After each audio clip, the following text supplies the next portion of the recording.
This is the second half of looking at the four views of Revelation, the four main interpretive approaches. This one looking at the futurists and the idealists. So, the futurists. This is probably the most commonly held approach in the church today. As we've seen in the other two views, it's possibly not the most common approach in history, but today at least, this is the most popular.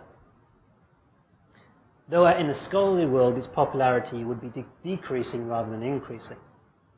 But in the popular world, in the mainstream Christian life, especially in the media, this is the dominant view. Highly successful writers such as Hal Lindsey and more recently Tim LaHaye have come to dominate Christian media with their versions of futurist approach, especially in the United States. And of course, their influence over the church as a whole is huge. So this has spread all around the world.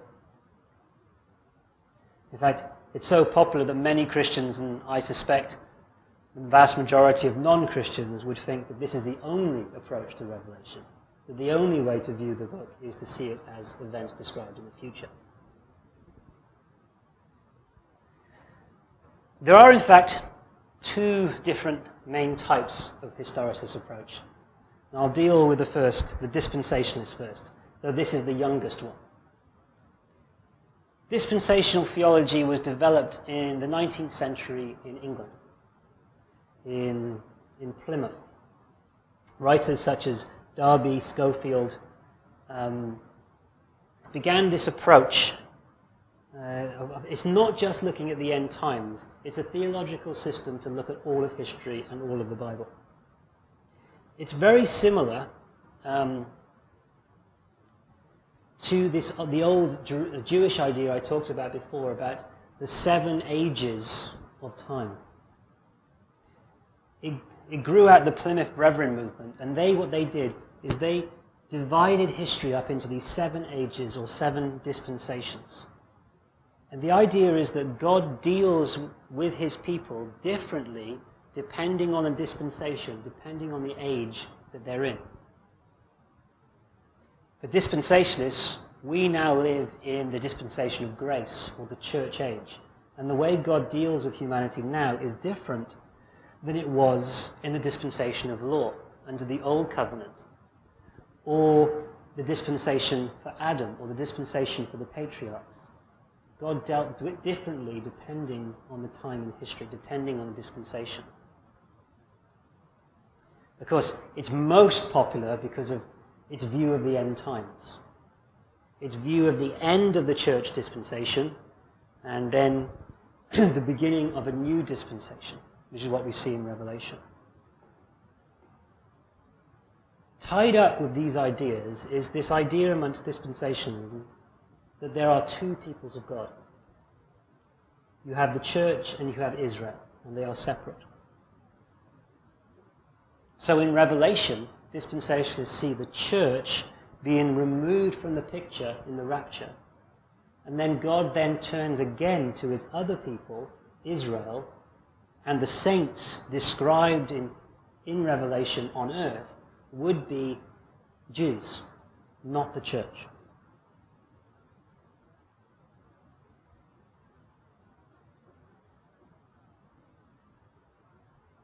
The other group of futurists are referred to historical premillennialists. Now, they are similar in many ways to the dispensationalists in that they see Revelation as happening in the future and at the end of time, the end of the church age. But where they disagree is this idea of the dispensations, but also more importantly, they disagree on this two peoples of God idea. For them, there is one people of God. So for them, the church is not removed from the picture in rapture, but actually the saints described in Revelation are the church on earth during the tribulation, and the rapture is the second coming, because there's only one people of God. It doesn't matter Jew, Gentile, it doesn't matter, there is only the church.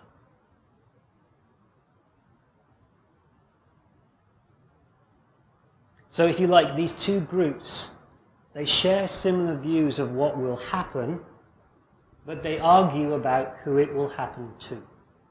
and who will be involved is where they really differ, where they really split.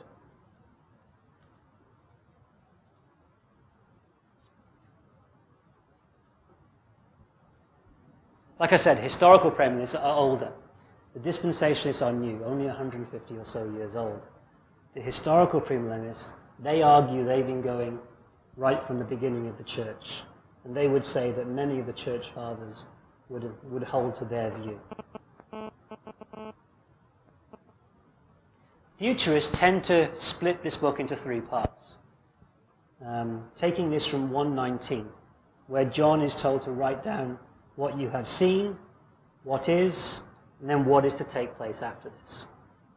So what you have seen is the vision of Christ in chapter 1. What is are the letters to the churches in John's time. And what is to take place after this is the rest of the book, which is in the future. That's how they see the book. The tribulation, second coming, eternity.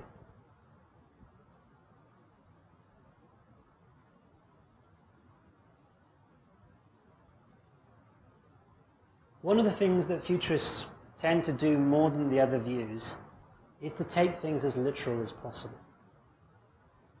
Because really, they're the only view that have the luxury to do this. Because they think the events of Revelation have not yet happened. So they don't have to explain them away as symbols. So seas could turn to blood. There could be massive hailstones that fall from heaven. There could be two prophets that appear in Jerusalem, die, and are resurrected. You know, the mark of the beast could be a physical mark on worshippers of the dragon. Because they haven't happened yet, so it could be like that. They don't have to explain the symbols away. Which, of course, is one of the attractions and advantages of this view, that you don't have to symbolize everything, and you don't have to try and match the things described in Revelation with events in history, because they haven't happened yet. Though this view does contain a certain amount of symbolism, since much of what they hold to be true is not literally described in the text of Revelation or Daniel or one of the other places where they built their view upon. So there tends to be a mix of literal interpretation and some symbolic interpretation, though they always usually lean towards the literal.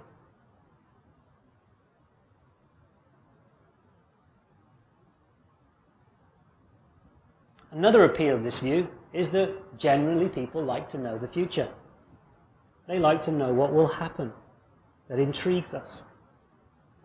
So we like this. There will always be discussions of what the mark of the beast will be, because we want to know, we're interested.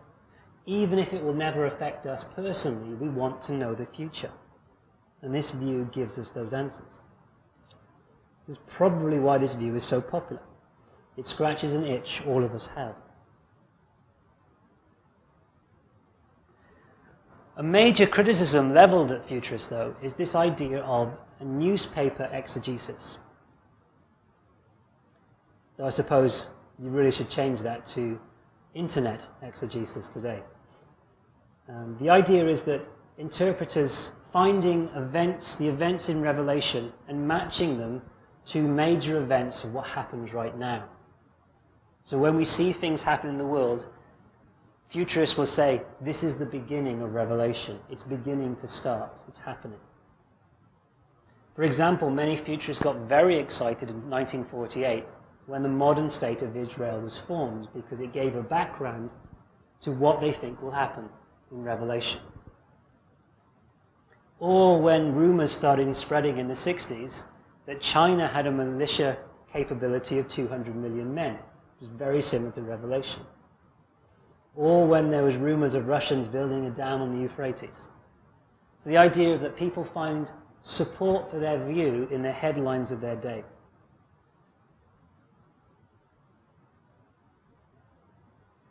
But I think the one thing that we all do this to a certain extent, every generation has done this. I think the one thing all generations of the church have in common is that we all seem to think that we're the last. And of course the other thing we have in common is that so far we've all been wrong.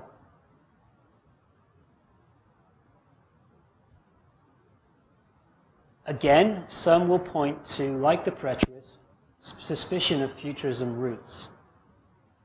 Again, there is some evidence to trace modern futurism back to the Counter-Reformation in the Catholic Church, to another Jesuit, this man Francisco Ribeira. They say he developed modern futurism to counter again the Reformers' historicism. Again, because what this does, it removes the identity of the beast into the future, so it cannot be the Pope. And for this reason, you may be surprised to hear that futurism was for a long time strongly rejected by the Protestants because of these Catholic associations. And so for years, Protestants were not futurists.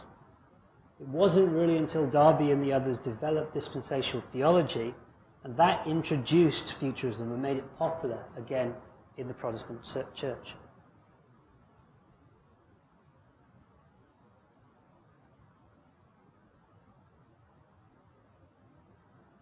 Futurism tends to really focus on the prophetic aspect of Revelation, sometimes look in the apocalypse.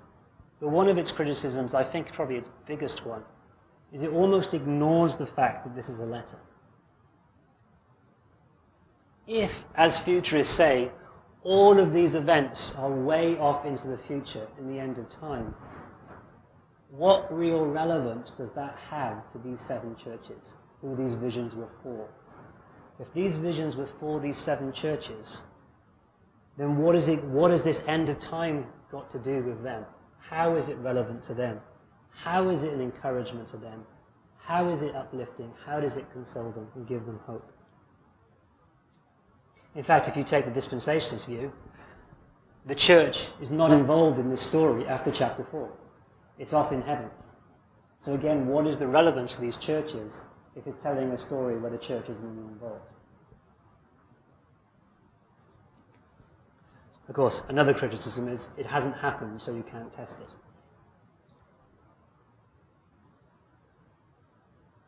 Lastly, the idealist approach, also known as the spiritualist approach, the non-literal approach, the allegorical approach, the symbolic approach, or the poetic approach.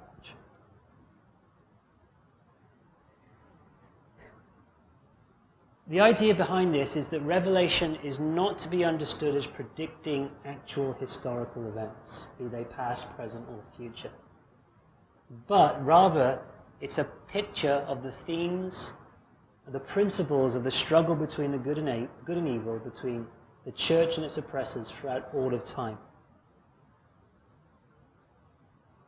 The idea is that the visions that John recorded are meant to be understood spiritually or symbolically, and then can be applied to all believers throughout history of any time, any place. Themes played out such as good triumphing over evil, Christ triumphing over Satan, the vindication of martyrs, the sovereignty of God, not in reference to any specific historical event, but referring to spiritual warfare throughout history, persecutions of Christians throughout history, real war, real judgments throughout history. So the beast, for example, that rises from the sea would not be a specific person or nation or empire, but any person, nation, empire that opposes and attacks and persecutes the church. So right now, the idealists would say that North Korea, for example, is the beast, because it's a political state persecuting the church. A few decades ago, the Soviet Union was the beast, because it was a political entity attacking the church. Or it could be a person. Hitler would have been the beast because he was persecuting the church. Napoleon, or Rome itself and the emperors, they would be the beasts because they are persecuting the church. The second beast would be any religious or ideological force that supports the first beast in attacking the church.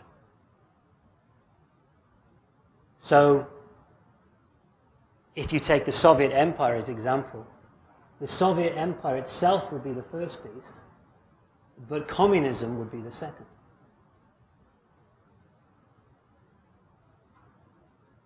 The whore that's described in Babylon, in a whore of Babylon described in Revelation, would represent any time the church is compromised by the world, or any time the seduction of the world comes upon the church. The judgment in the seals, any disasters, be they of famine, economic hardship, war, natural disasters, that are God's judgment on nations throughout history. So if you like, it's the principle of persecution rather than a specific persecution. The principle of corrupt religion rather than a specific corrupt religion, and so on. The huge advantage of all this, again, like the futurists, the idealists do not have to point to a particular time and place in history to say Revelation is about this, because in a sense, all times and places in history are. It also has the advantage that there never has to be a specific event described in the book. There never has to be a great thing at the end. The only thing is it's the last beast, not the beast at the end. It's just the last in a cycle of beasts, last in a final of Babylons. The upshot of all of this is that this approach is incredibly applicable to Christians of all generations, since there will always be opposition. All Christians will face their beasts, be they big or small. This is especially relevant if the readers of the letter share the circumstances of the original readers. So any persecuted church. To them, Revelation would be a gift, because it does give them hope and console them in the same way that it did the first church. That their oppression will end, their beast will fall, Jesus will triumph, and so on.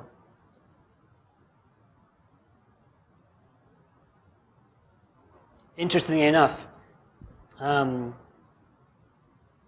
communism in Eastern Europe, this approach, the idealist approach, was very strong in the church because they were persecuted, because they were facing the beast. But when their beast fell, when the Soviet Union fell, this view diminished in Eastern Europe because they were no longer under that persecution. So that's the advantage, but connected to that is a disadvantage.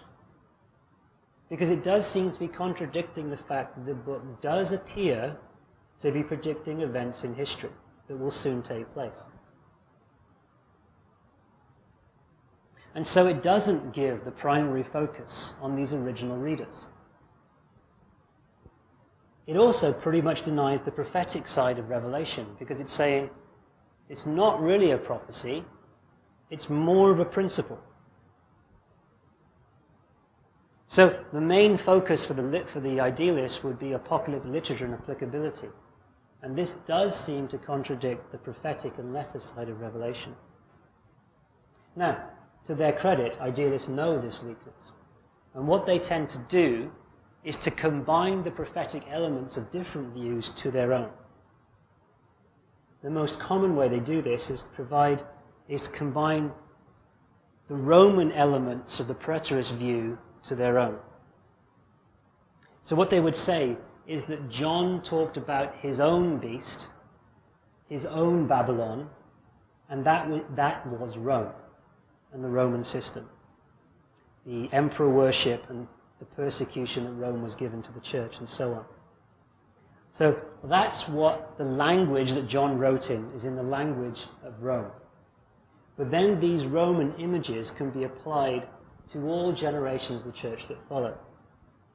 Other beasts will rise in place of Rome, and Jesus will defeat them too. So this way of looking at it is rooted in John's time in the seven churches, but makes it timeless in its application.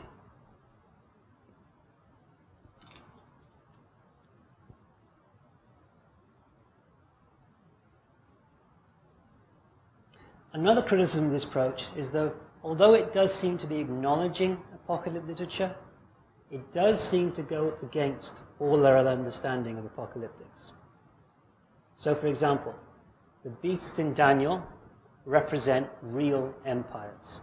Babylon, Persia, Macedonia, Rome. Not the principles of empires. The dragons in the Greek form of Esther are real people. The apocalyptic oracles against Tyre and Babylon in Ezekiel and Isaiah are against the real cities of Tyre and Babylon. The little apocalypse of the Gospels are against the real city of Jerusalem and its inhabitants. So why would John's apocalypse be any different? Why would he suddenly change the whole nature of the literature he's writing to by making these images symbolic of principles instead of symbolic of reality?